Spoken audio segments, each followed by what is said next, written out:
Hello second grade aspirants. आज जिन्होंने 12 जुलाई को जीके का पेपर दिया है उसकी जो आंसर्स हैं उनके मैं यहाँ पे करवा रहा हूँ, 1 से लेकर 100 तक पूरे कंप्लीट और विद इन 10 to 15 मिनट्स। पहले सवाल का जो जवाब है अपने शहर जनजाति वाला, तो उससे रिलेटेड जो अपना जवाब है वो टोपा या कोरवा होगा। नेक्स्ट हमारा क्वेश्चन है राजस्थान की जो नदियों के बारे में है कि बीच कौन सी नदी चंबल तंत्र का भाग है या नहीं। तो जो बेड़च और काली नदी है ये दोनों है, बाकी दो नहीं है, तो इसका आंसर होगा केवल दो। तीसरा सवाल, कौन सा क्षेत्र दक्षिण पूर्वी मैदानी कृषि क्षेत्र जलवायु क्षेत्र में नहीं आता है, या फिर कौन से क्षेत्र है को जिले हैं जो दक्षिण पूर्वी मैदानी कृषि जलवायु में है और बाकी नहीं है। तो हम यहाँ पे देखते हैं कि जो कोटा और झालावाड़ जो क्षेत्र है, कोटा और Jhalawar, A B, option number 4, ये हमारा सही आंसर है, केवल ए और बी। नेक्स्ट क्वेश्चन, यहाँ पे कुछ सीमेंट उद्योग है और उनके स्थान है, तो हम पहले सुमेलित कर लेते हैं क्या सही है क्या नहीं है। जेके सीमेंट मांगरोल सही है, लाखेरी एसीसी सही है, अल्ट्राटेक सीमेंट चित्तौड़गढ़ सही है, मंगलम सीमेंट भी चित्तौड़ है लेकिन यहाँ पे रबड़ी आवास है पाली में जो गलत है, तो इसका जो आंसर होगा केवल 3। नेक्स्ट क्वेश्चन, भारतीय वन रिपोर्ट्स के संबंध में है जिसमें राजस्थान की जो प्रशासनिक वैधानिक स्थिति है वनों की उसके बारे में जो सवाल है उसका है आरक्षित वन दे रखा है यहाँ पे 36.05, जो कि गलत है, 37.04% है आरक्षित। दूसरा है रक्षित, जो कि दे रखा है 57.55, ये भी गलत है, टोटल 56.55, ये सही है। और अवर्गीकृत वन सही है एकदम, तो केवल सी ऑप्शन हमारा सही होगा, ऑप्शन नंबर 4,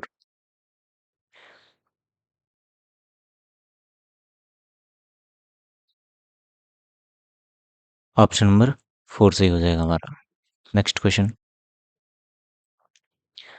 निम्न किसकी ऊंचाई समुद्र तल से सर्वाधिक है, तो हम सब जानते हैं अचलगढ़ सबसे ज़्यादा ऊंचाई पे है, कमलनाथ, ऋषिकेश और जेलिया डूंगर से, इन तीनों से ही ऊंची है अपनी अचलगढ़। नेक्स्ट, आरसीडीएफ के बारे में जो दो फैक्ट दे रखे हैं दोनों ही सही है, ए और बी। इनकी स्थापना 1977 में हुई थी और और राजस्थान सहकारी समिति के अधीन के पंजीकृत हैं, तो ए और बी दोनों सही है, ऑप्शन नंबर 3 जो होगा हमारा वो सही होगा। अगला सवाल है समवर्ष रेखाओं की जो सामान्य प्रवृत्ति होती है वो कैसी होती है। जो हमारे राजस्थान में जो रेखाएं होती है वो कुछ इस प्रकार से है, तो हम कह सकते हैं कि नॉर्थ ईस्ट से साउथ वेस्ट, उत्तर पूर्व से दक्षिण पश्चिम, ये 3 नंबर ऑप्शन सही है। अगला सवाल 9वां सवाल हमारा है, किलों से संबंधित बाला किला अलवर में है, गागरोन किला झालावाड़ में है, नाकोड़ा जी जो है हमारा वो बालोतरा में है, और करणी माता मंदिर बीकानेर में। जो सिंपल है, वेरी सिंपल। बाला किला 2 हो गया, ए में दो दो जगह है, ये है और ये है। गागरोन किला झालावाड़ 4, ऑप्शन नंबर 4, तो ये 3 नंबर ऑप्शन हमारा सही हो जाएगा, 2 4 1 3। अगला सवाल है हमारा, शिशु जनसंख्या से रिलेटेड है, सबसे ज़्यादा कहाँ है अनुपात में और सबसे कम कहाँ है। तो सबसे सर्वाधिक हमारा धौलपुर में है और सबसे कम है अपना उदयपुर में, तो ऑप्शन नंबर 1 जो है वो हमारा सही हो जाएगा। 10वां सवाल है रणथंभौर के शासकों के बारे में। शासक जो वाघभट्ट थे उन्होंने तुर्कों का सामना किया, ये बिल्कुल सही है। बलबल ने बूंदी और चित्तौड़ पर आक्रमण सैन्य अभियान किए, ये भी सही है। तो जो ऑप्शन ए और बी दोनों ही सत्य है। अगला सवाल 12वां, निम्न में से कौन सी जो रचना है वो मारवाड़ के प्रसिद्ध कवि मिट्टू मियाँ जी की है। 3, चांदा जी रिवेली, गोगा जी रसाला और पाबू जी के छंद, ये तीनों की तीनों बिट्टू मियाँ के हैं। ये जो झूलना दीवान जी श्री प्रताप सिंह जी ये नहीं है, ठीक है, तो इसका ऑप्शन नंबर 4 सही हो जाएगा। 13 सवाल देख लेते हैं, केला देवी का मेला जो है प्रत्येक वर्ष चैत्र मास की शुक्ल अष्टमी को भरता है। शीतला माता का जो पूजन है चैत्र शुक्ल सप्तमी को होता है, जो कि गलत है, कृष्ण पक्ष में होता है। रणथंभौर के में भाद्रपद शुक्ल चतुर्थी को गणेश मेला पड़ता है, ये भी सही है, तो ए और सॉरी, ए और सी अपना सही हो जाएगा, ऑप्शन नंबर एक, ए और सी। Option number C. ये आया है अपने क्रांति से रिलेटेड जोधपुर के पॉलिटिकल एजेंट में एक मोशन के आदेश पर जो भी जोधपुर नरेश ने सेना ने भेजा था अपने घोड़ों के साथ, तो वो था कुशल राज सिंह भी। ये अपनी आटे की जो राजस्थान जी की किताब है उसमें सैंपल दे रखा है। शेखावटी आंदोलन से रिलेटेड चार तीन नेता है और एक नहीं है, उसको पहचाना है। हरिभाऊ किंकर थे, हरलाल सिंह थे, नेतराम थे, गोविंद राम नहीं था। गोविंद राम अलवर से संबंधित था, याद रखना। 16 प्रश्न है। निम्न में से कौन संयुक्त राजस्थान अ, और वृहत राजस्थान दोनों में मंत्रिमंडल के सदस्य रहे हैं? तो भूरालाल भैया दोनों ही मंत्रिमंडल के सदस्य रहे थे। 17 सवाल। कौन सा वस्त्र शेष तीनों से अलग है? पोमसा, चुनरी और लहरिया, ये तीनों ओढ़नी के प्रकार हैं। और जो ये मिर्जाई है ये अंगरखी है। ठीक है, अंगरखी। तो ये ऑप्शन नंबर दो अलग हो जाएगा। राजस्थान में घनवाती यंत्रों के बारे में ये तीन स्टेटमेंट दे रखे हैं, तो उनको हम एक एक बार देख लेते हैं। ये काफ़ी थोड़ा सवाल भी कलिश लगता है मुझे तो। जो खड़ताल है, अपनी जो लकड़ी के टुकड़े होते हैं जिनको हथौली और उंगलियों में पकड़ के बजाया जाता है, चार कोने के होते हैं और उनकी झंझनाहट के लिए धातु की डिस्क लगी होती है और अंगुलियां और अंगूठे में पहन कर बजाया जाता है, तो ये सही लगता है मुझे तो। और दूसरी है जो थाली और तसली है, जिनको एक हाथ में डोरी से बांध कर पकड़ के बजाया जाता है अपने ढोल के साथ में, तो ये भी सही है। जो तीसरा ऑप्शन है वो मुझे बिल्कुल गलत लगता है, क्योंकि झांझ मुखी तो धातु की बनी होती है, लेकिन यहाँ पे लिखा है छोटा मिट्टी का वाद्य यंत्र है, ये बिल्कुल भी गलत है। ऊपर वाले ए और बी दोनों सही है, लेकिन पूछा क्या है ये देख लेते हैं। उपरोक्त में से कौन सा या से कथन गलत है? तो गलत तो एक ही ऑप्शन है, ये अपना छः, सी ऑप्शन। तो केवल जो तीन ऑप्शन होगा वही हमारा सही आंसर होगा, 3 नंबर। भारतीय राष्ट्रीय कांग्रेस के बारे में है कि भी जो किस अधिवेशन में मारवाड़ लोक परिषद की स्थापना की गई है? तो यहाँ पर हरिपुरा जो अधिवेशन था वहाँ पे मारवाड़ लोक परिषद की स्थापना हुई थी।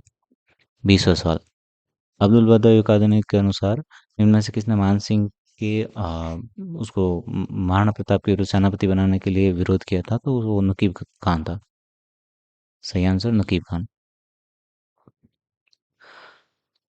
ये रामसनेही संप्रदाय की शाखा है, उनके संस्थापक है, उनको सम्मिलित करना है। तो इसमें 21 नंबर में जो 4 नंबर की जो शाखा है, रेण नागौर वाली, तो वहाँ पे दरिया जी सही है, बाकी तीन जगह पे गलत है। हाँ, खेड़ापा में रामचरण जी नहीं है, रामदास जी है। ठीक है। शाहपुरा में रामचरण दास जी है। और सिंहतल में हरिराम दास जी है।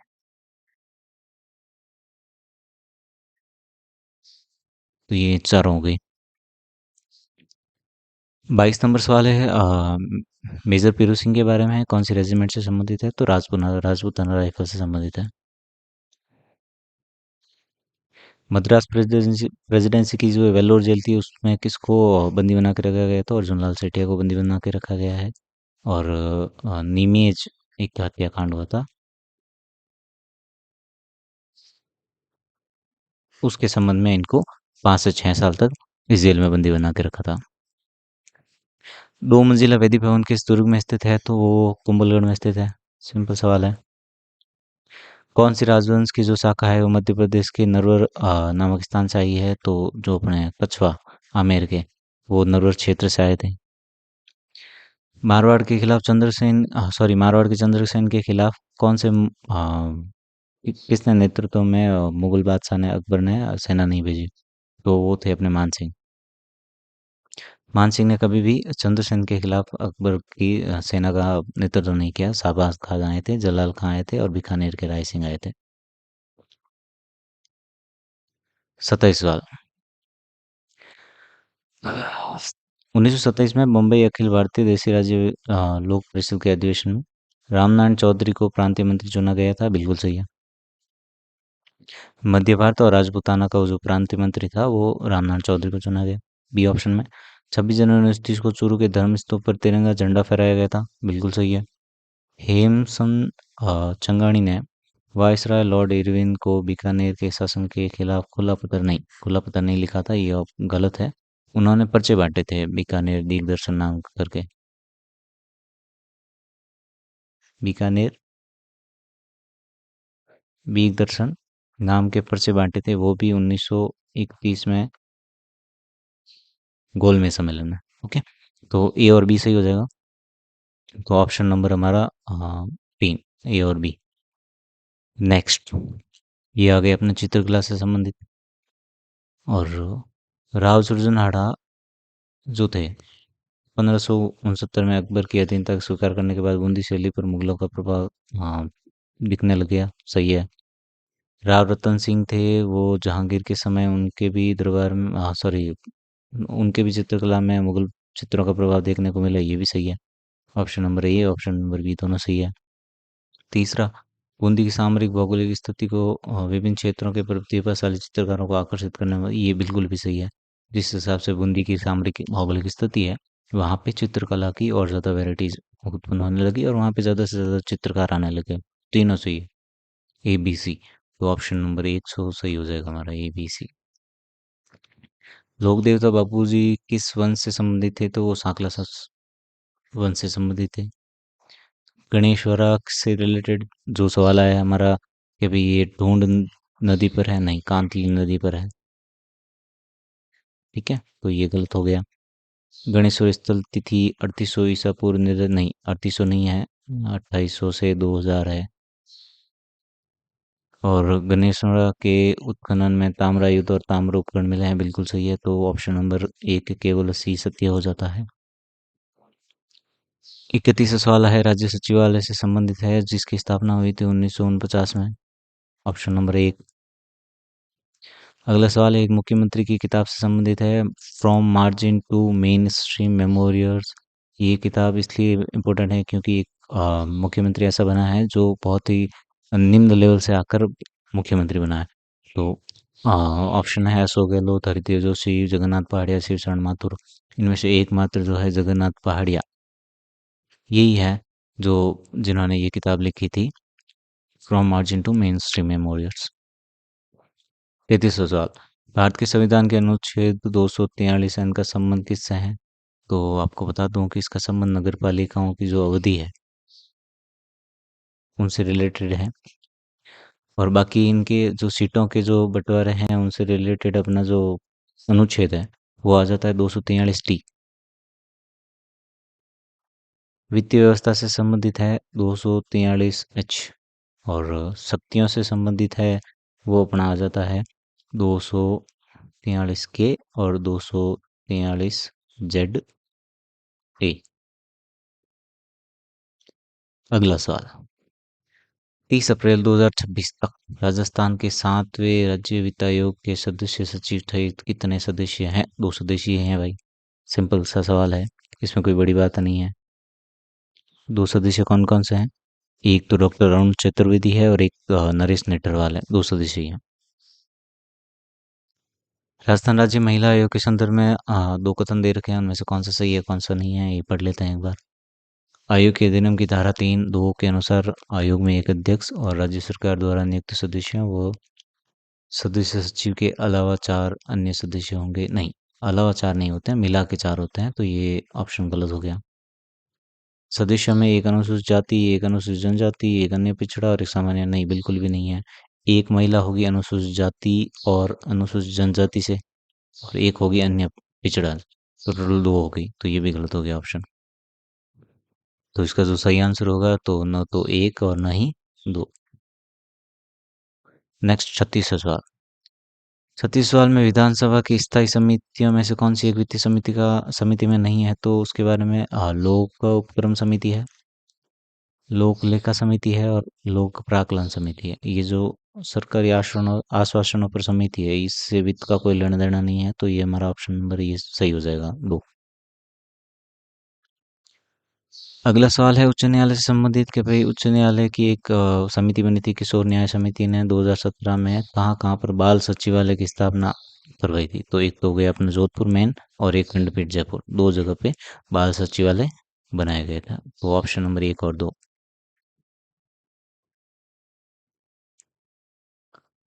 38वां सवाल है राज्यपाल से जो संबंधित। राज्यपाल का पूर्वगामी जो पद था वो राजप्रमुख था, बिल्कुल सही है। राज्यपाल का पद 7वें संवैधानिक संशोधन द्वारा सृजित किया गया, बिल्कुल भी सही है। हुकम सिंह पहले थे जिन्हें राष्ट्रपति ने राज्यपाल के रूप में नियुक्त किया, नहीं, बिल्कुल भी गलत है। हुकम सिंह नहीं थे, गुरु निहाल सिंह थे। ठीक है, गुरु निहाल सिंह। तो ऑप्शन अपने एक कथन और दो कथन, ये दोनों सही है। तो ऑप्शन नंबर 3, केवल एक और दो। अगला सवाल है, राजस्थान के निम्न में से किस जिले में पंचायत प्रशिक्षण केंद्र स्थापित नहीं है? तो पाली में नहीं है, डूंगरपुर में है, कोटा में है और बीकानेर में। पाली में नहीं है, तो ऑप्शन नंबर 3 सही हो जाएगा। राजस्थान लोकायुक्त तथा उप लोकायुक्त अधिनियम कब से प्रभावी हुआ है? तो इसका जो सही आंसर है वो 3 फरवरी 1973 है। इसको राष्ट्रपति ने मंजूरी मिली थी 26 मार्च 1973 को, याद रखना। लेकिन इसका जो सही आंसर है वो हो जाएगा 3 फरवरी 1973। राजस्थान साहित्य अकादमी, ये करंट अफेयर का एक सवाल है, जिसमें योजनाओं से संबंधित जो भी सवाल आते हैं वो ही है। अ, अकादमी द्वारा पांडुलिपि प्रकाश सहयोग योजना अंतर्गत 112 पांडुलिपियों को स्वीकृति प्रदान की गई है, बिल्कुल भी सही है। अब देखो, 112 में क्या क्या थी, 84 तो थे अपने काव्य। ठीक है, 84 काव्य थे, 21 उपन्यास थे और 5 थे अपने नाटक।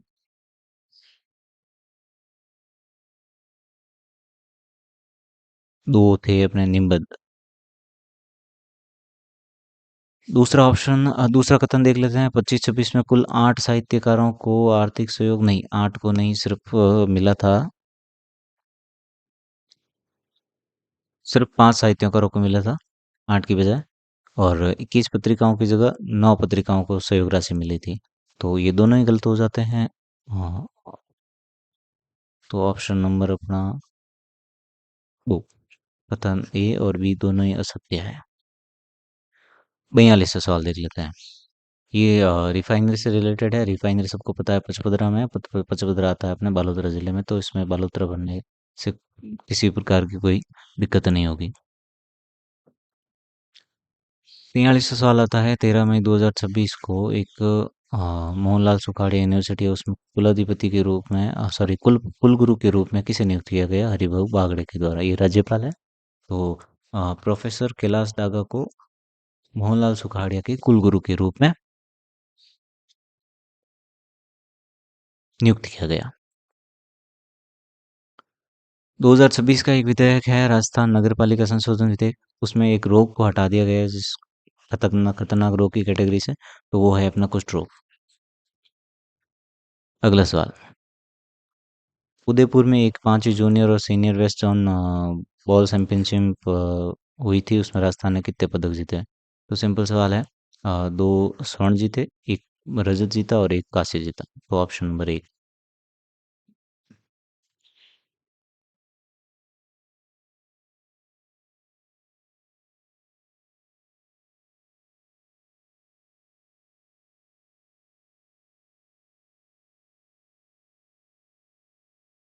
ये सवाल करंट अफेयर रिलेटेड काफ़ी बड़ा है। आईआईटी जोधपुर द्वारा हाल ही में विकसित थोरोनोस्टिक प्लेटफॉर्म के संदर्भ में निम्नलिखित कथनों पर विचार कीजिए। तो इनमें से कथन ए सही है, कथन बी भी सही है और कथन सी सही है। ये तीनों ही कथन सही है, तो इसका जो आंसर होगा ए बी सी सत्य है। ऑप्शन नंबर 4 टिक लगा लीजिए। 47वां सवाल, एशियन बीच कबड्डी गेम्स है, चीन में आयोजित हुए थे। भारतीय किस महिला ने इस कबड्डी में चयनित, तो मतलब कौन सी राजस्थान की खिलाड़ी है जो इस टीम में चयनित हुई है? तो मनप्रीत कौर। इसके अलावा 3 और खिलाड़ी थे पुरुष वर्ग में, और एक महिला वर्ग में थी। तो टोटल 4 खिलाड़ी गए थे इस प्रतियोगिता में। पुरुष खिलाड़ियों के नाम बृजेंद्र चौधरी, जितेंद्र यादव और जय भगवान थे, और चौथी थी मनप्रीत कौर। अगला सवाल, राजस्थान डेयरी विकास और बुनियाद राज्य से संबंधित है।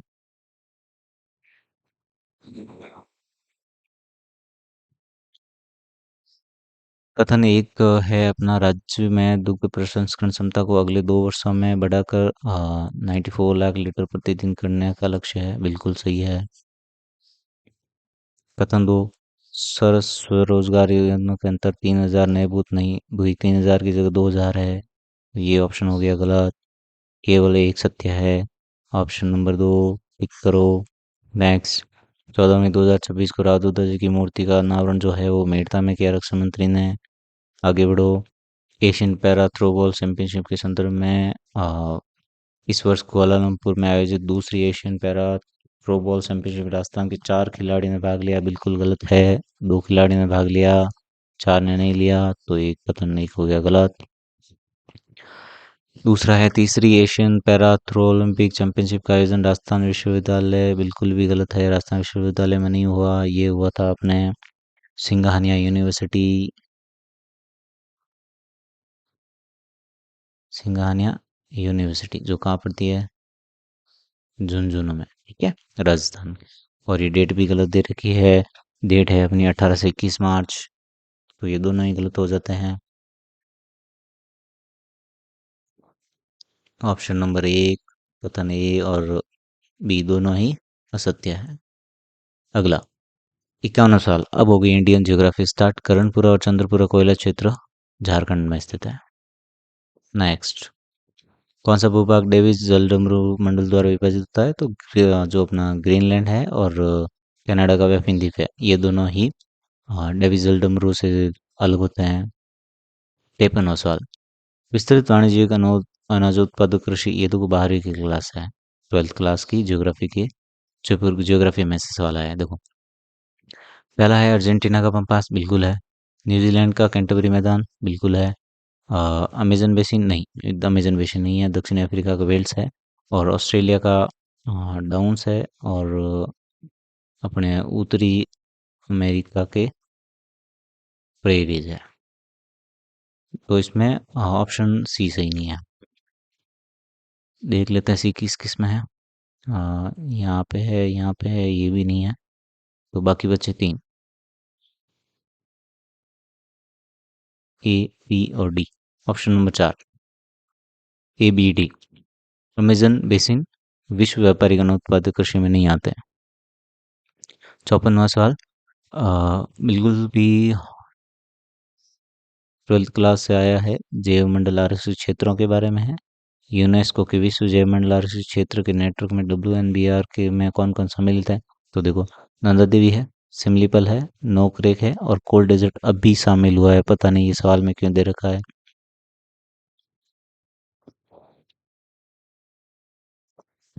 अभी अभी हुआ है, तो चारों के चारों ऑप्शन में सही है।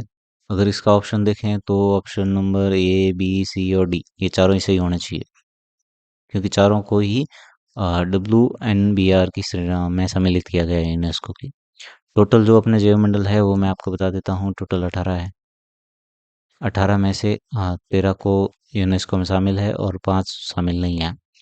जिसमें माइनस हो गया डिबरी, वो साको हुआ, डिबरी हो गया, अपने अचन कमार हो गया, शेषाचलम हो गया, ये सारे। 55वां सवाल है मीथेन उत्सर्जन किन किन स्रोतों से होता है? तो धान की कृषि से होता है, मवेशियों और अन्य पशुओं के अपशिष्ट से होता है, दीमक से होता है और अपशिष्ट भराव क्षेत्रों से होता है। तो option number 4 A B C D. अगला 56वां सवाल कौन सी नदी पश्चिम प्रवाहित नहीं होती है? तो सुवर्ण रेखा, ये पूर्व की ओर बंगाल की खाड़ी में जाती है, बाकी तीनों ही अरब सागर में जाती है। निम्नलिखित कटकों भौगोलिक स्थितियों पर विचार करना है। एक वाल्सी कटक है, एक सारगासो सागर है, एक सुंडागर्त है, मेरियानटस है। इनमें से कौन सा अंटार्कटिक सागर महासागर में स्थित है? तो अपने वाल्विस कटक है और सारगासो सी है। तो ऑप्शन नंबर दो, केवल दो। अगला 58 उत्तरी पूर्वी व्यापारिक पवन है। उत्तरी पूर्वी मतलब जो इस दिशा में आती है। ठीक है, तो उत्तरी गोलार्ध से आएगी, बिल्कुल सही है। उपोष्ण कटिबंध से आएगी, बिल्कुल सही है। भूमध्य रेखा की ओर आएगी, बिल्कुल सही है। तो ऑप्शन नंबर एक। अगला जयपुर, लखनऊ और चंडीगढ़ में दक्षिणी पश्चिमी मानसून के पहुंचने की सामान्य तिथियां? तो 15 जुलाई से 1 जुलाई है, सॉरी 15 जून से 1 जुलाई है। कौन सी पहाड़ी श्रृंखला पूर्वी घाट से संबंधित नहीं है? तो सिंपल है, बालाघाट जो है पश्चिमी घाट से संबंधित है। अगला सवाल है अपना आयात से रिलेटेड, 2024 का सवाल है। निम्न में से कौन कौन से किस क्रम में आयात हुए हैं वो बताना है। तो सबसे ज़्यादा आयात हुआ है खनिज तेलों का, उसके बाद हुआ है अपने मोती, कीमती धातु, इन सब का, फिर विद्युत इलेक्ट्रॉनिक का, फिर आ जाता है अपने नाभिकीय रिएक्टर का। तो सही होगा वो हमारा होगा ACDB, ऑप्शन नंबर 3, ACDB। अगला, भारत सरकार वर्ष 2007 से राष्ट्रीय खाद्य सुरक्षा मिशन क्रियान्वयन विभिन्न फसलों के उत्पादन और उत्पादकता को बढ़ाने के लिए कर रही है। वित्तीय वर्ष 2025 में इस नाम को बदल कर दिया गया है राष्ट्रीय खाद्य सुरक्षा और पोषण मिशन। ठीक है। अगला 63वां सवाल, ये संबंधित है राष्ट्रीय सांख्यिकी कार्यालय से। तो इसमें ये जो तीनों ही फैक्ट है, ये तीनों ही सही है, पहला, दूसरा और तीसरा, तीनों ही कथन सही है। तो ऑप्शन नंबर 2, 1, 2, 3 सही है। क्या? अगला सवाल, अगले सवाल में है कि विनिर्माण क्षेत्र में सबसे ज्यादा रोजगार देने वाला राज्य, तो वो है अपना तमिलनाडु, टोटल 15%। फिर आ जाते हैं तो इस तमिलनाडु के बाद गुजरात और महाराष्ट्र आते हैं, 13% आते हैं। ठीक है, तो सही आंसर तमिलनाडु देगा। प्रधानमंत्री मुद्रा योजना के बारे में सवाल है, पहले में है कि वे लघु व्यवसायों को समर्थन देने के लिए 50 लाख तक आसान और बिना गारंटी वाले ऋण उपलब्ध, नहीं, बिल्कुल भी गलत है, 50 नहीं है, सिर्फ 20 लाख है। तो पहला हो गया गलत। इस योजना के अंतर्गत 80% अधिक महिला उद्यमों को स्वीकार किए, नहीं, 80% नहीं है, 66, दो चौथा, दो तिहाई। अगला है, सभी ऋणों को लगभग एक पांचवा हिस्सा पहली बार उद्यम शुरू करने, हाँ ये तीसरा सही है, तो केवल 3 सही हो गया। 66 साल, 1946 में संविधान सभा की प्रक्रिया निर्माण की अध्यक्षता, बिल्कुल सही है, डॉक्टर राजेंद्र प्रसाद। आगे बढ़ो।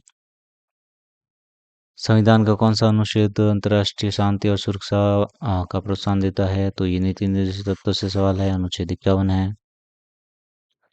मार्च अप्रैल 2025 में भारत और रूस के बीच में इंद्र हुआ है, जिसका 14वां संस्करण, और चेन्नई में हुआ है।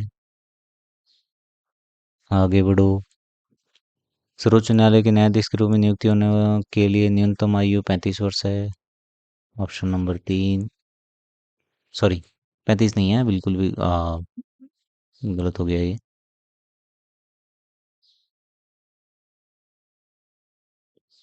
न्यायाधीश के रूप में नियुक्ति की न्यूनतम आयु, कोई न्यूनतम आयु है ही नहीं इसमें, ऑप्शन नंबर 2 सही होगा। क्या? बाय मिस्टेक मैंने गलत बोल दिया। राजस्थान के संविधान के अनुसार कोई व्यक्ति जो राष्ट्रपति के रूप में पद धारण करता है या कर चुका है, संविधान के अन्य उपबंध के अधीन रहते हुए उस पद को कितनी बार देखो, भारत में राष्ट्रपति के पुनर्निर्वाचन पर कोई भी पाबंदी नहीं है, कोई भी सीमा निर्धारित नहीं की गई है, कोई सीमा निर्धारित नहीं है। अमेरिका में 2 से ज्यादा बार नहीं हो सकते खड़े। 71 सवाल, कथन और कारण। इसमें जो व्यक्ति विदेशी राज्य की नागरिकता प्राप्त करता है, अपने आप ही भारत की नागरिकता खो देता है, बिल्कुल सही है। दूसरा कथन, भारत के संविधान का अनुच्छेद 9 संसद को ऐसे व्यक्तियों की नागरिकता प्रदान करने हेतु कोई कानून बनाने से प्रतिबंधित करता है, बिल्कुल नहीं। जो अनुच्छेद 11 है वो अपने संसद को कानून बनाने के लिए प्रेरित करता है, तो ये गलत हो जाएगा। तो कथन ए सही है, आर गलत है। ऑप्शन नंबर 3, ए सही है लेकिन आर गलत है। 72, किस अनुच्छेद में कहा गया है कि मंत्री राष्ट्रपति के प्रसाद पर्यंत काम करेंगे? तो अनुच्छेद 75। नेक्स्ट, 1935 के भारत शासन अधिनियम की किस धारा में गवर्नर जनरल के कार्यों का उल्लेख किया गया है?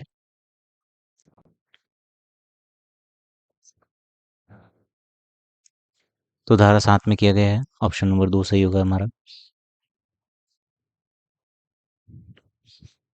जो धारा 6 है उनमें रियासतों का जो विलय पत्र है उसके बारे में चर्चा है, और जो धारा 7 है उसमें दे रखा है कि गवर्नर जनरल के कार्यों का उल्लेख। 74 अनुच्छेद 15 एक में निम्न में से किस शब्द का उल्लेख नहीं है? तो लिंग है, मूलवंश है, धर्म है, जाति है, लेकिन क्षेत्र का नहीं है। 75 यहाँ पे रिपब्लिक ऑफ बांग्लादेश के लिए भारत के अगले उच्चायुक्त के रूप में नियुक्ति, ये फिलहाल ही चर्चा का विषय रहा था, क्योंकि दिनेश त्रिवेदी जो रेल मंत्री रहे हैं, एक पॉलिटिशियन है। होता यह है कि उच्चायुक्त के लिए किसी आईएफएस अधिकारी या आईएएस अधिकारी को नियुक्त किया जाता है, लेकिन पहली बार ऐसा हुआ किसी पॉलिटिशियन को वरीयता दी गई उच्चायुक्त के लिए। तो ये इसलिए सवाल पूछा गया है, करंट का है। विद्यमान निर्वाचक नामावली से अपना नाम हटवाने के लिए इनमें से कौन सा फॉर्म है? तो जो फॉर्म नंबर 7 है वो मैं नाम हटवाने के लिए है, और जो 6A है वो ऐड करवाने के लिए है, और 8 है वो संशोधन के लिए है, संशोधन या ट्रांसफर के लिए। ठीक है, ये अभी एसआईआर का मुद्दा थोड़ा ज़्यादा था, तो उससे रिलेटेड सवाल आया है। इनमें से किसने कहा था कि भारतीय संविधान संघवाद के कठोर ढांचे पर परहेज है और समय और परिस्थिति की आवश्यकता के अनुसार एकात्मक और संघात्मक दोनों हो सकता है? तो ये कथन डॉक्टर भीमराव अम्बेडकर का है। अगला सवाल उपराष्ट्रपति के निर्वाचन से संबंधित है। तो देख लेते हैं, उपराष्ट्रपति के निर्वाचन दोनों सदनों के मात्र निर्वाचन सदस्य नहीं, मात्र निर्वाचन सदस्य नहीं है, मनोनीत और निर्वाचित दोनों है, तो ये ऑप्शन नंबर 1 गलत हो गया। दूसरा, कोई व्यक्ति उपराष्ट्रपति के रूप में निर्वाचित होने का पात्र तभी होगा जब 35 वर्ष है, क्योंकि राज्यसभा की जो आयु है न्यूनतम वो 35 वर्ष है, उसके बाद राज्यसभा में जा सकते हैं। तो ये भी गलत हो गया, दोनों कथन गलत है, न एक न दो, ऑप्शन नंबर 3। अगला सवाल,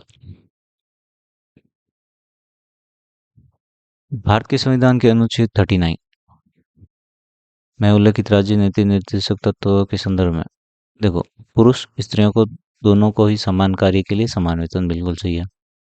पुरुष स्त्री सभी नागरिकों को समान रूप से जीविका के पर्याप्त साधन प्राप्त, बिल्कुल ये भी दोनों सही है। तो ये दोनों कथन सही हो जाते हैं।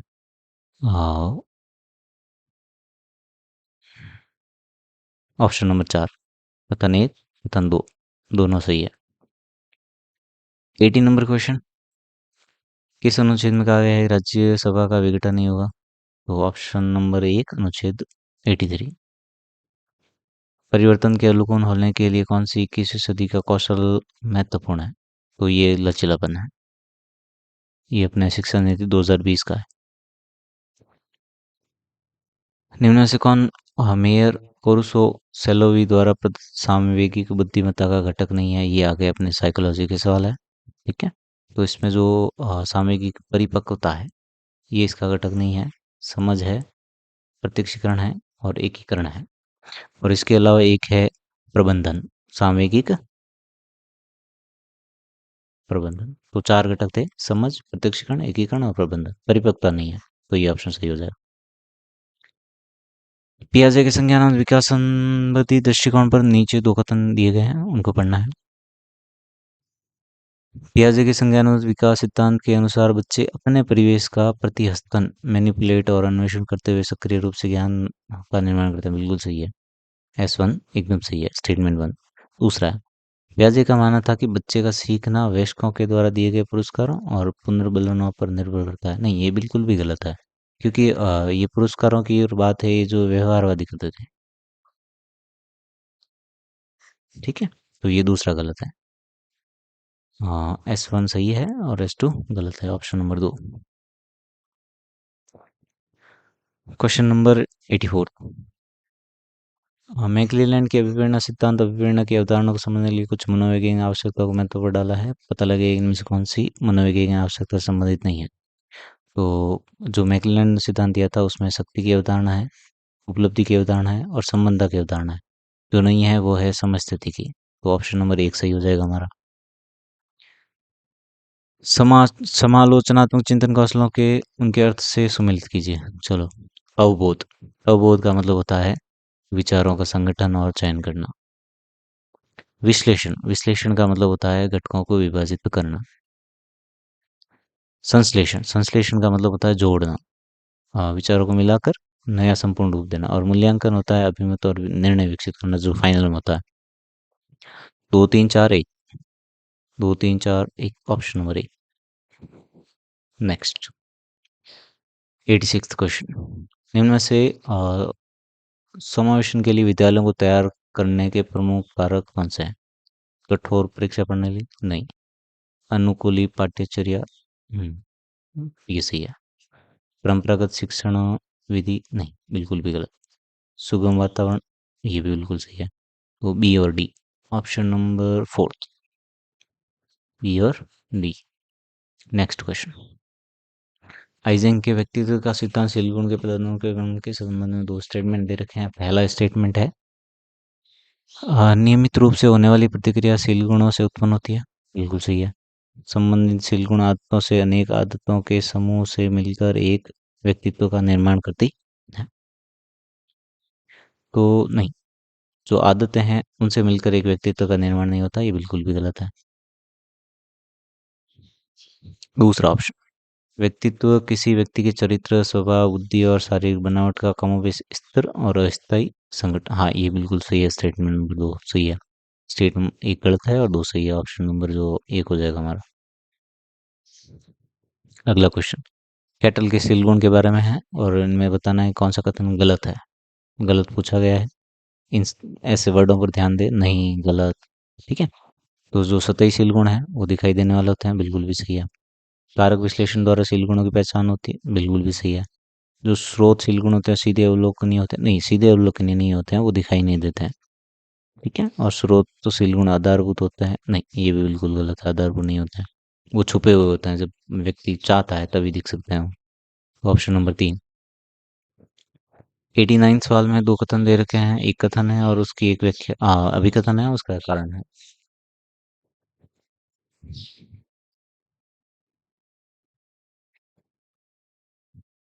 चलिए पढ़ लेते हैं अभिकथन। संबंधता की आवश्यकता तब जागृत होती है जब लोग स्वयं को खतरे में या असहाय महसूस करते हैं, वे खुश होते हैं। हाँ, बिल्कुल भी सही है।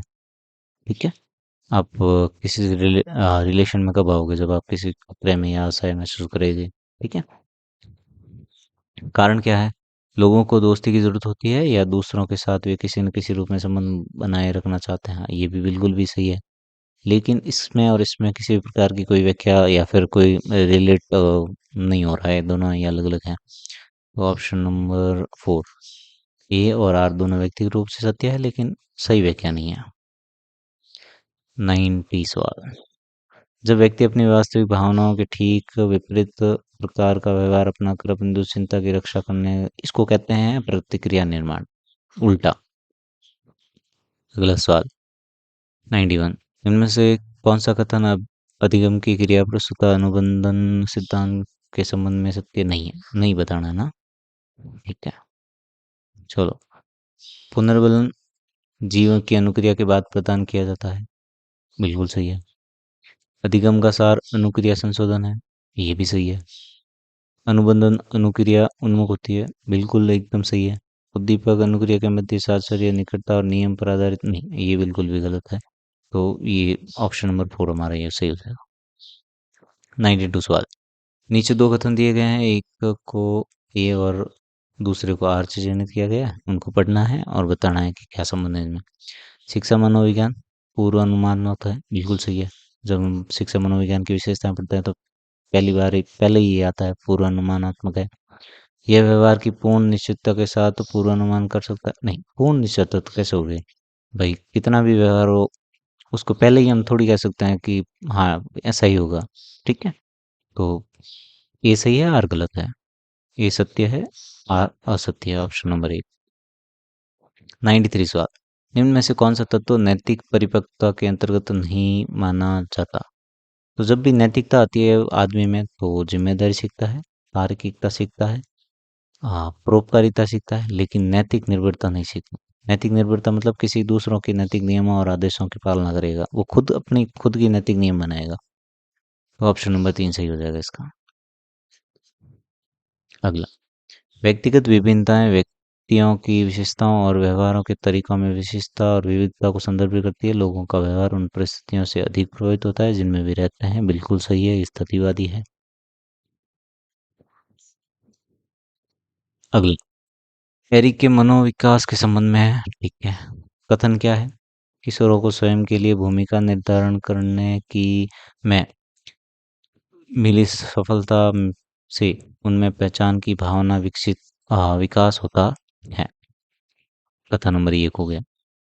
जब बच्चे नए कौशल विकसित करने में असफल होते हैं तो उनमें हीन भावना आ जाती है।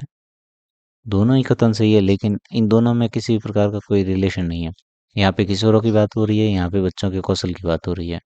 यहाँ यहाँ पे भूमिका की बात हो रही है, यहाँ पे कौशल विकास की बात हो रही है। तो इनमें संबंध तो नहीं है, लेकिन कथन दोनों सही है।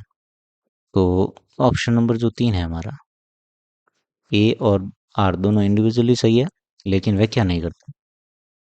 96 क्वेश्चन, निम्न में से कौन सा स्टर्नबर्ग के त्रितंत्रीय सिद्धांत के अनुसार बुद्धि का एक प्रकार नहीं है? नहीं पूछा है ना।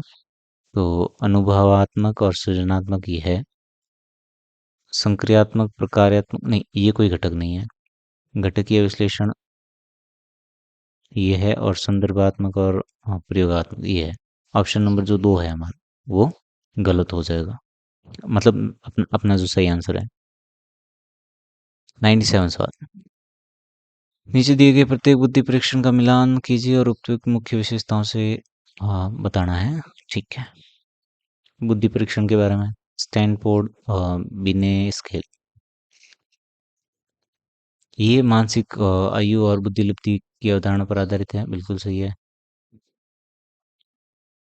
वेस्लर वैश्विक परीक्षण, ये शाब्दिक और अशाब्दिक परीक्षणों का समावेश है। रेवन प्रोग्रेसिव अशाब्दिक उद्दीपनों के आगमन तर्क का आकलन है। सही है। बीने शाइमन, ये बुद्धिमापन का पहला व्यवस्थित प्रयास है। बिल्कुल सही है। तो 1 2 3 4 है, वो सही हो जाते हैं। Option number 2, 1 2 3 4।